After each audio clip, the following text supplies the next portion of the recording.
Welcome to A Double and Dice with your host Kim. and Jocelyn. Pour your favorite beverage Pull up a comfy chair. because we are ready to roll.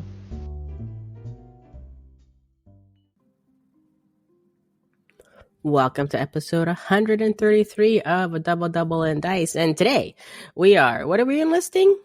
You. We want you. We want you. Not to join the army. No.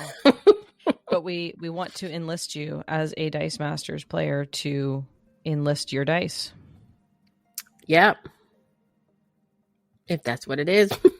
Enlistment says enlistment effects let you get extra effects unless your opponent KOs one of their character dice. Well, that doesn't sound confusing at all, Kim. Should Wait, we say read it again. cards? So enlistment. So if your opponent KOs The a character, you can use your enlistment ability? So if you have an enlistment effect, Mm-hmm. you get something extra unless your opponent chooses to KO one of their character dice to prevent your effect. Got That's how it. I'm reading it.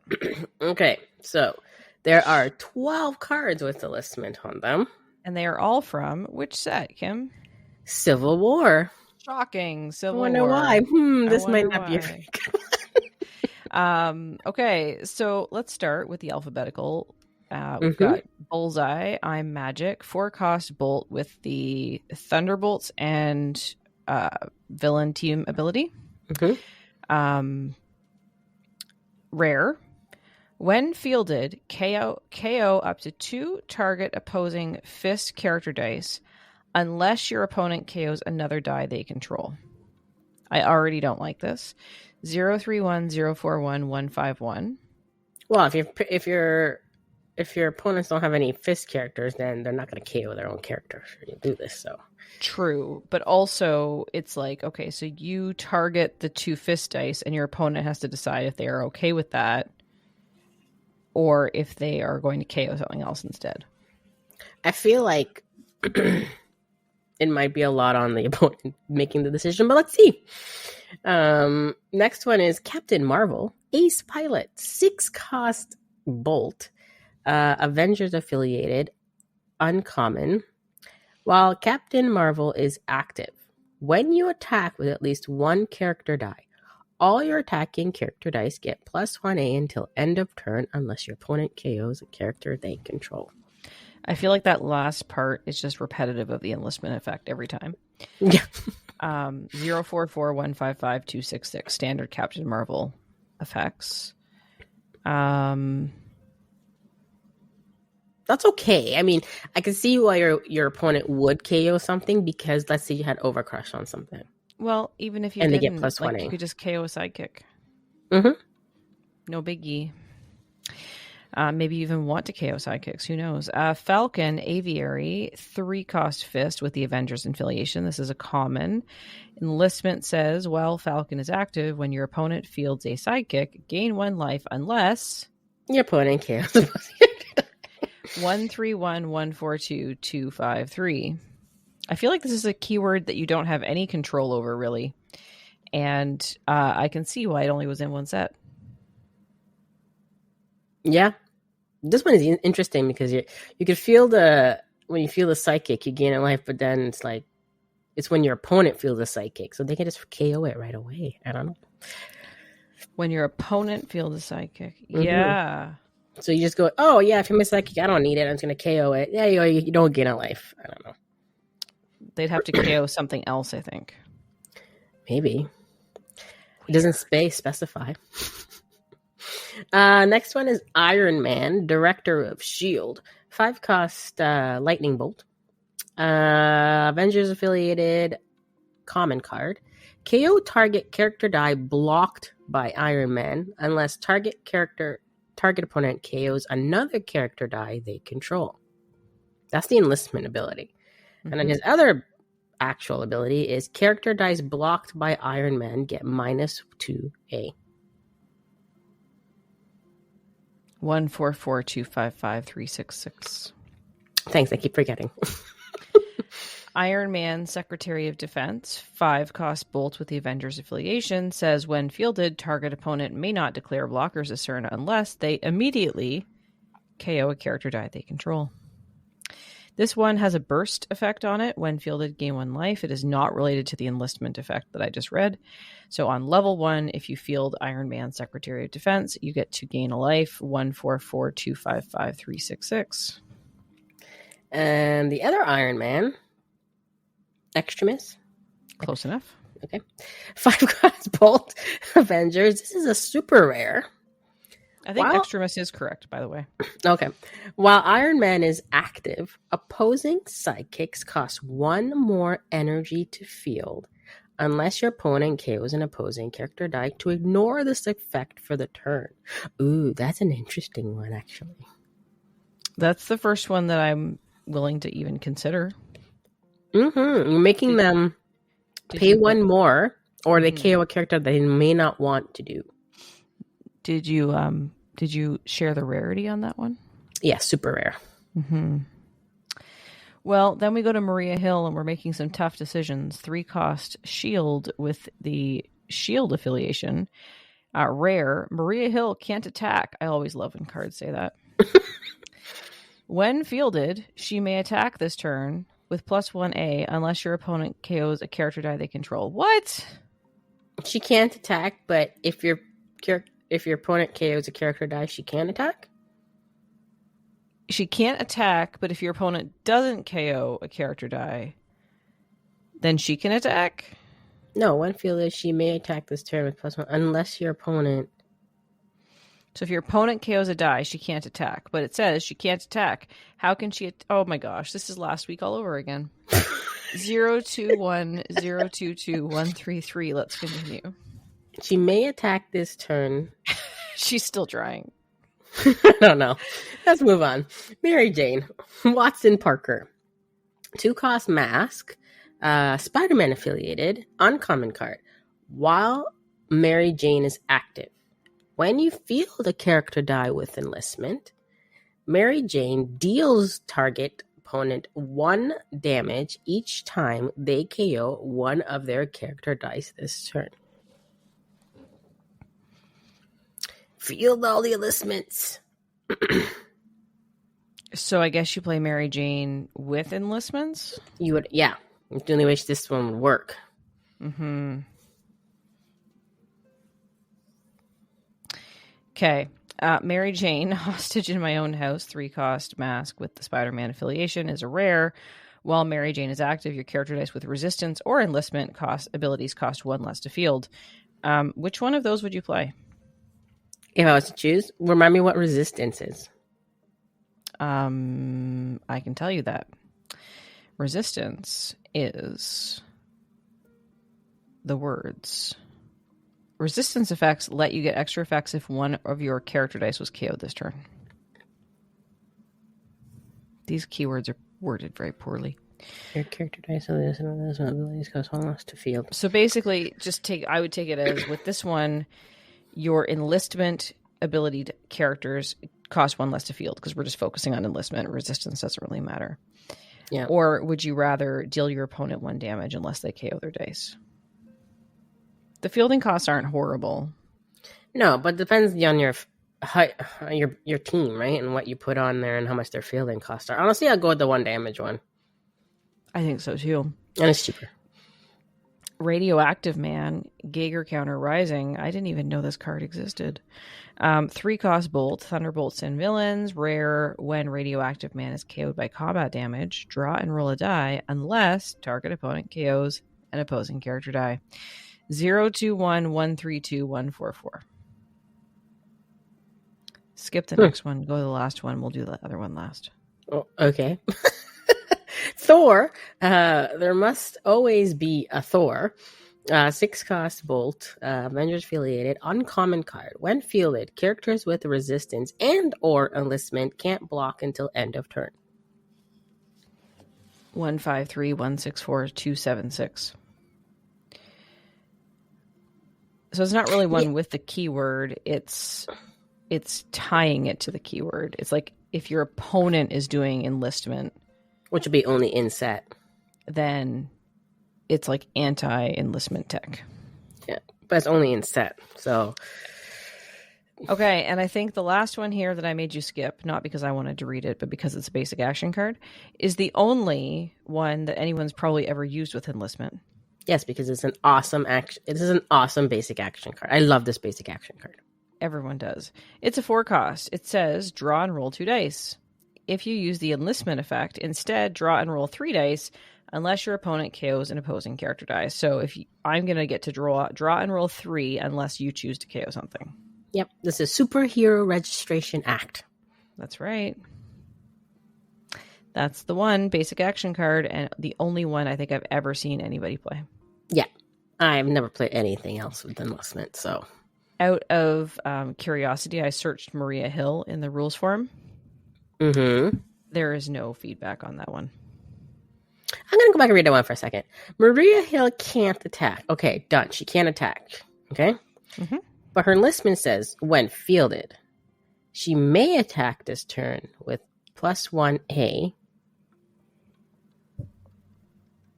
So, yeah, that doesn't make sense. She can't attack. Well, this is not even a case of card text superseding rules text, Kim. This is card text superseding card text on the same card.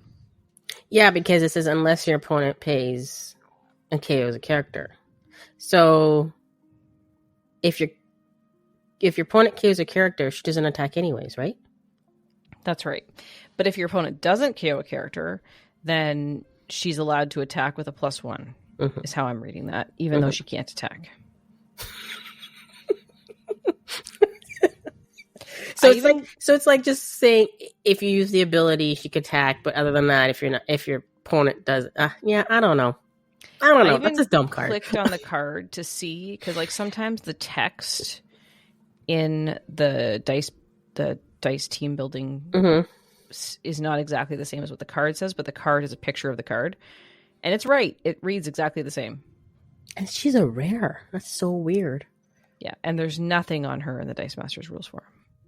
Nothing at all. Because probably no one's ever played her to understand. Probably because they looked at it and said, "This is dumb."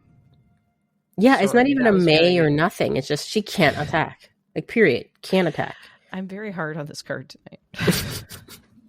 So out of all of them, I like Superhero Registration Act. But if I had to pick a character, one. Maria Hill, tough decisions. I didn't mind either the Iron Man one that makes their opponent field psychics one more. Yep. One more energy. That one's not bad. The super rare. Yep. Even the gaining life of Falcon's not bad either. Because a lot of people like the field psychics. So there's some interesting things. Basically, what you're trying to do is control your opponent's board. Right? So you field something or this something is active, and then the trigger happens and your opponent has to make a difficult choice. They have to decide, am I going to KO something or am I going to let you do the effect? Like if I'm looking at these, I'm going to go right up to the top.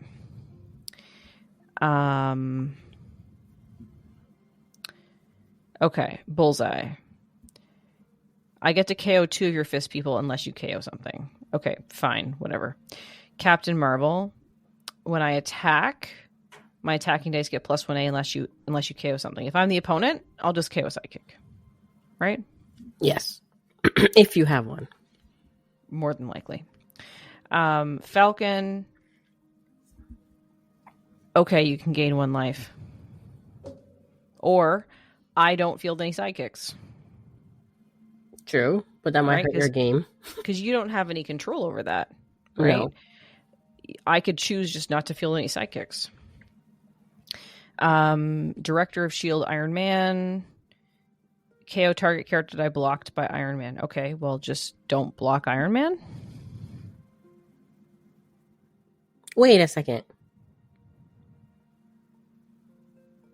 If Iron Man attacks. Oh, no, the Falcon one reads different. It's unless your opponent KOs an opposing character die. That one doesn't say another character die they control.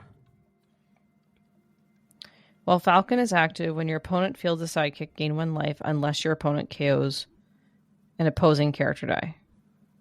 That doesn't even make any sense. I mean, does that sound like your own die? As others, one reads another character die they control. Another character die they control. So I feel, or Sir Falcon's active on my side. You feel the sidekick. Mm-hmm. I gain a life, or you KO one of my dice. So if I have Falcon active, you're my opponent. Doesn't make any sense? You feel the psychic die. Who gains the life? Doesn't make sense. The owner of the card.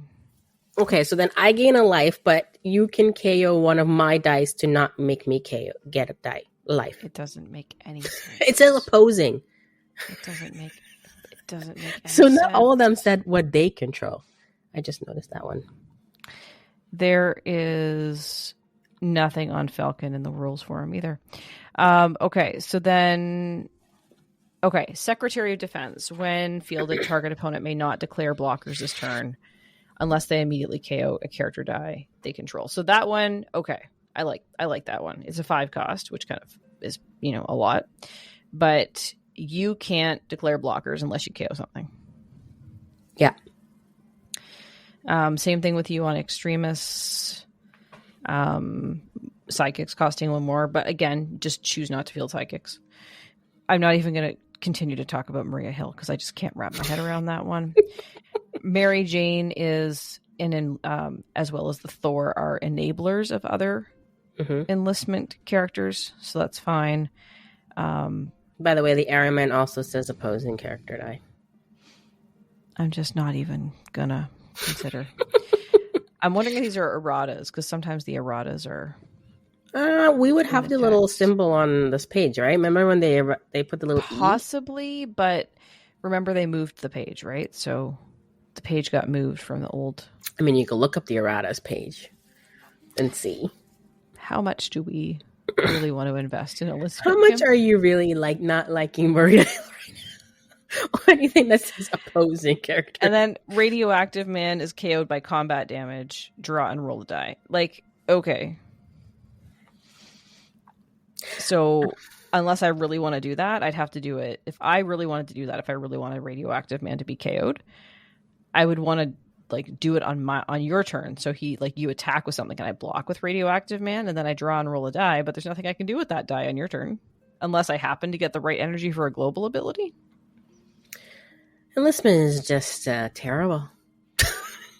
I didn't think we could find a worse keyword than, what was it, heroic? See, this is why we do this, guys, so you guys know how good or bad these keywords are. It was heroic that was bad, right? Like really bad. I think this one's worse. Just the text, how it's written, is worse, I think. Yeah, I mean, yeah. I'm just looking back at the keywords that we've done. And short of fusion. Oh yeah, fusion. Yeah, I don't believe that that any of the keywords were as bad as this one. I would rate this keyword. How many cards are there? 12. All right, let's see. I guess technically there's 9 because 3 of them are just enablers of enlistments. So if I was rating these out of 9, it would be like 2 out of 9. Okay, so there's no Maria Hill on the errata list. There's an Iron Man, but it's not the one that we're talking about. I'm talking about. What was the other one that said opposing? Falcon? Yeah. Falcon. Nope. So it was just terrible. Whoever did the set was like drunk when they wrote out all of this. Mm-hmm. So with that, what's your thought on it? I don't think anybody wants to be enlisted anymore. Yeah. So, let us know if you played with enlistment. And are you reading it the same way we read it? And is it as bad as we think it is, or are we just like having a moment?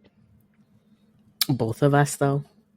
I think literally the only good one is the Superhero Registration Act based. Yes. The best one out of all of them. All right.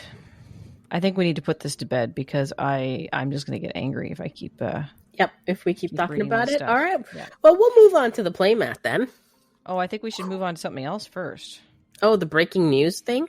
I do. But it's not... Don't get your hopes up, people. Breaking news.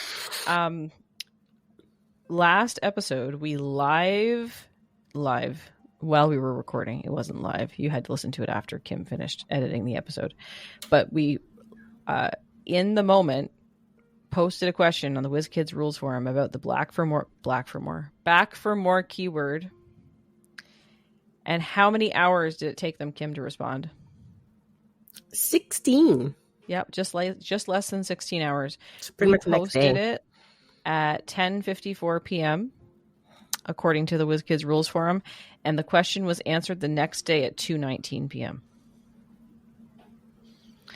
So what did we ask, Kim? What was the question? So we asked about back for more keyword. I actually don't remember what we asked. What did we ask for? We asked because it said the effect was mandatory, but some of the cards said may. Yeah. In the keywords page, yeah. And what did I predict, Kim? You said I had a prediction. Text supersedes whatever is written on whatever card or whatever like that. Card and I text said supersedes rules text, blah, blah, blah. Yeah, but then I'm like, then okay, that was our different discussion. Anyways, continue. I said card text supersedes rules text, blah, blah, blah, and that's going to open up people to complain again about the use pile versus out of play. That's exactly what I said. It's recorded. You can hear it. It was in episode 132. And the response from the DM rules team says, while the definition for back for more in the appendix 1 of the comprehensive rulebook does state this keyword effect is not optional, the following rule takes precedence. Rule 1.1.2. Card text always supersedes rulebook text. In some cases, this is emphasized by stating unless otherwise stated in the rulebook, meaning a card's text may have specific words, sometimes italicized in parentheses, that apply ability differently from a rule. For the 3 cards with back for more keyword that have the words you may, Agent X, Domino, and Mr. Sinister, the application of the back for more effect is optional. And that's where we'd insert a drum roll if we thought about it. Which the text on the card said. May. Yeah, we won't open any more cans of worms with that. All of you people that want to go out there and go back on the whole card text supersedes rules text thing for use pile versus out of play, go to town, see if they'll answer you. Yes, because there's one particular card that Kim was very mad at that said it moves to the use pile. And then they're like, nah, I mean, out of play. But it's written use pile. See, this would go that text. But that was a long time ago. Maybe if we say it now, let's see if they say the same thing. I'm not asking the question because I believe that there's a reason that dice don't go to the use pile on your own turn. Which is the game is broken when that happens. So I will leave it to somebody else to follow up on that question because I'm staying out of that argument. I had the argument sorted out at one point. It was my question that got answered, that solved that argument. Everyone got mad at me, but not everybody. And the thing is, though, is like character dice that you do not field that turn goes to the use pile, not the out of play. So I don't know. So all the power to you, rules lawyers of the world. But the answer for back for more is if it says you may, then it's a may, not a must. Let's go to the playmat now, Kim. Rolling it out. So, when did I play in Breath Weapon? I do like that sound effect you just added. Oh, thanks. I don't know if it was really loud enough for everybody to hear. February 1st, I played in Breath Weapon X Fest 8. Which was you have to bring 1 card from each IP in Dice Master. So that's 7 cards altogether, 7 IPs. I decided to play Breath Weapon. Cool. The keyword Breath Weapon. using Arnax, who's a breath weapon 2. And I just piled on pretty much like prepping, and I was hoping to prep a lot more with your favorite character. Mine? Yeah, your favorite character card, or character actually, is your favorite character too. Multiple Man? Uh-huh. Just swarming Nice. multiple man. Love it. Didn't really work out, but Boo. he and I also had Becky on my team, which was the Overcrush. Only Becky. for the global. Only for the global. But really, I wanted to do breath weapon. Like that was my main goal. So, and a lot more like blue eyes for like same as Dark Phoenix for cheap and stuff like that. So a lot of more globals for the other cards. And people are all shocked that I didn't bring Orbital Strike. Of course they were. So what was your card from that set? Would have been the reboot guy who gives what did he do again? His global helped with fielding costs. So if you pay a shield, it costs just you pay a shield's free to field. Right. Okay. For the first character you field. Because like Arnax, I think was a 3. A 3 might be a 3 on his high. Yeah, I'm looking at it right now. Yeah. So it ended up being a Becky fest a little bit. Because Arnax actually didn't want to roll. But I did get him in a few games. So I ended up going like lose, and then win. 4 rounds. 4 rounds. Cool. How many people? 10, I think we ended up with. Nice. We had 9, but then right at the last minute, like literally before like 12:59 p.m., Comics Mike joined in. Oh, yeah. And played, yeah. So it was nice to see him come out. I did not get to play him, but yeah, he played to make it 10. So we had a nice even number. Yep, all my games are up on our YouTube site, so you can take a look and watch it. But it was fun, as usual. It was nice to roll some dice. I remembered how to play. But yeah, it was good. I mean, to dust off those things because it is dusty and play. So yeah, so that was Breath Weapon, and yeah, just board games on the usual Saturday nights. Yeah, what have you been playing lately? Nothing else really during the week. I've been finding myself just going to bed. So yeah, you know, it's dark, it's cold, it's snowy. It's winter. Winter is a drag. Like it just like it makes you feel meh. Yeah, totally. Anything in particular you played on Saturday nights that you wanted to call out? What did we play on Saturday? I think Jordan and I had played a 2-player. No, that was the week before. Did we talk about that one? I'm so confused. Okay, so the one week Jordan and I played DC deck building. You have not talked about that on the podcast. Yeah, I didn't think so. That's weird. I didn't say that one. So it was just us two. So we played a DC deck building game. We play a mode called Crisis, which is kind of almost like more of a cooperative game to beat like the villains. Nice. So we played that, and then the recent Saturday that passed, we played Marvel United. Fun. We played against Galactus using the Fantastic Four characters. Did Galactus win? Yeah. No. No, okay, I'll tell you what happened. Well, okay, here's what happened. So it should have been 4 of us playing, but Nerdiana and Millie, who usually join us, could not. So Jordan and I controlled 2 characters each because we felt like we needed all the Fantastic Four characters. So we played the game within an hour, which was pretty good for us. And then we're like, wow, that went pretty darn good. Like we won. And I was like, that seemed too easy. Right? So we were going through it, and then we realized that we forgot to do one major thing.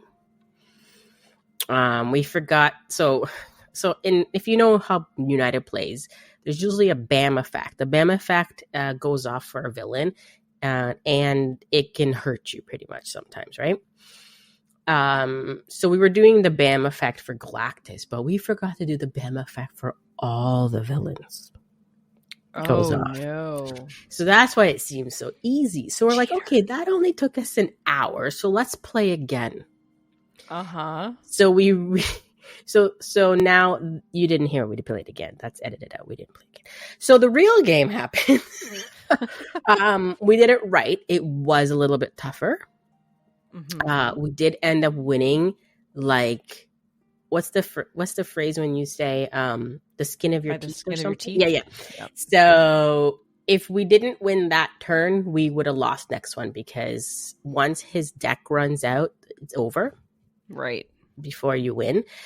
So we ended up like pulling it off. It was like actually an amazing pull off, I think. Awesome. Those are the best types of games. Yeah. So then it felt a little better. Didn't feel easy, and it actually felt okay. Like it was good. It was good.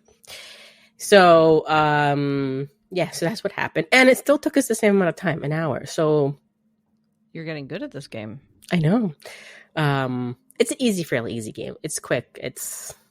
You're just playing cards, right? So, but you're working together. Well, you have to make decisions. That's always the hard part. And then we were both playing with 2 characters each. So. Well, and there was only 2 of you to make decisions with. If you have more people, it takes longer to make those decisions. Yeah. So we played that, and so we played it twice, but we played it correctly the second time. And you only put the correct one up on the internet? Of course we did. So this message will self-destruct in 3, 2, 1. Shh, don't tell anybody. You didn't hear the first part. Yeah. Well, Kim, do you want to guess what I've been playing? Clicks, and more clicks. That's basically it. We are recording our Collector's Trove sealed game series over at Dice Station Zebra. That's almost done. Black Panther finally came in, so we'll be getting that started pretty soon. So we're getting sort of a little bit ahead of the game on our recordings. And I don't remember if I mentioned this or not before, but Wizkids sent us a Beholder. They've started making D&D HeroClix. So they sent us the Beholder kit to share with the people of the internet. So we did a unboxing of that. We built a game. We played a game, and then we did a draw just this past weekend and sent that out to a lucky Patreon member. So we're working on our own Collector's Trove videos now, our own Black Panthers, and we will wait and see if Wizkids sends us anything else. Cool. So yeah, and we got all of our winners out for the Collector's Trove Wizkids video for the Patreon members there. So we got to give out some cool HeroClix to people, which is awesome. I like paying it forward. Wizkids gave us stuff, so we get to take it and give it to other people. So it's good things. And that's basically it. I haven't had a lot of time. I couldn't do Breath Weapon X Fest, as we talked about, because I had toddlers to sit on. So we took my niece and nephew for the day. My nephew had basketball class in the morning. Oh my gosh, so adorable watching all these like 5 and 6 year olds play basketball. And the coaches trying to teach them all these like super complex drills, and then they're all like, what? Yeah. Anyway, it was funny. My niece was adorable. She was very good during basketball class, and then we took them for a drive-through of Starbucks. There's a minor meltdown over the cake pop flavor. I was just going to say if you got a cake pop. Yeah. So Nathan wanted a pink cake pop, but they just told me that they had Valentine's or chocolate. So I said, well, give me Valentine's, because I assumed it was pink, because it was a drive-through, because it was so cold that day. There was no way we could get back out of the car. Was it red? Especially with, it was, no, it was chocolate. Pink? Oh, okay. It was chocolate, which he didn't want. So that was why there was a meltdown. And we ordered him a hot chocolate because he wanted a hot chocolate, but I wouldn't let him drink it in the car. Mm-hmm. So he had to wait until he got home. And it was probably hot. I ordered it kids type hot chocolate, so it should have been cool enough for him to drink. Okay. But I didn't want to risk him drinking it in the car while I was driving, because then there's messes.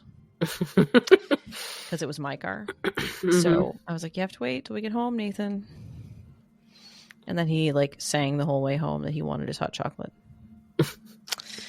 Poor guy. I know he was hungry.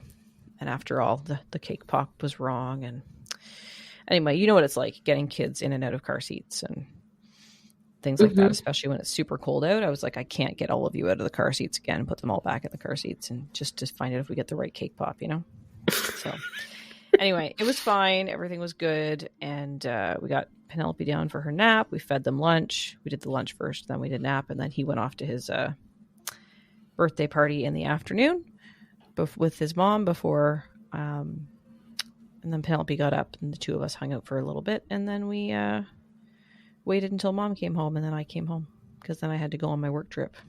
So, and almost everybody I traveled with on my work trip came back sick. But fortunately, I managed to dodge that bullet. So, but I had to go to Orlando for work, and I am not complaining because it was like 25 degrees and sunny. And that was nice. And the time of this recording, it's a winter storm outside. Yeah, it's a winter storm warning. How much snow? We're supposed to get like 25 centimeters or something. Or more, yeah. We should probably convert that into inches for our American friends. A lot. It's pretty bad here. Like, it's like snow squalling outside right now while it's snowing, so 30 centimeters is 1 foot. So we're supposed to be getting almost a foot of snow in less than 12 hours. So it's a storm for sure. Yes, I'm hoping it goes in tomorrow morning for no school. I think it's fully expected to continue into tomorrow afternoon. So the 25 degrees in Florida was quite nice in beginning of February. And then I came back to the cold where it is now storming. And that's basically it. That's what's been going on. So, we did have one comment on the last episode. It was mostly crickets, but Collector Rob did comment in our Discord asking if he was already wearing his monocle and top hat. Then what happened? And I told him that we saluted him. So, rules lawyers unite and do your thing. And on that note, I don't think we have anything else for today, Kim. No. So then we should wrap this episode up, and thank you all for listening and continuing to enjoy our Tangentially Dice Masters podcast. You can find us in all the usual places, which includes all the social medias: TikTok, Instagram, Facebook, Threads, Blue Sky. I said Facebook already. X. You can find us on YouTube at youtube.com/dmNorthTV. You can find us on Twitch at twitch.tv/dmNorthTV, and both of those places are where Kim and Matt stream board games on Saturday nights. You can send us an old-fashioned email at triple-dpodcast@dm-north.com. You can find us on our website, dm-north.com, or you can go to our Discord, dmNorthTV, and the Double and Dice podcast convo channel, where you can comment like Collector Rob did about the monocle and the top hat, which is a callback to episode 132. And you can also at us on Discord. Kim is at SuperK. I am at JoStitch, JOCE Stitch. Until next time, on a Double and Dice.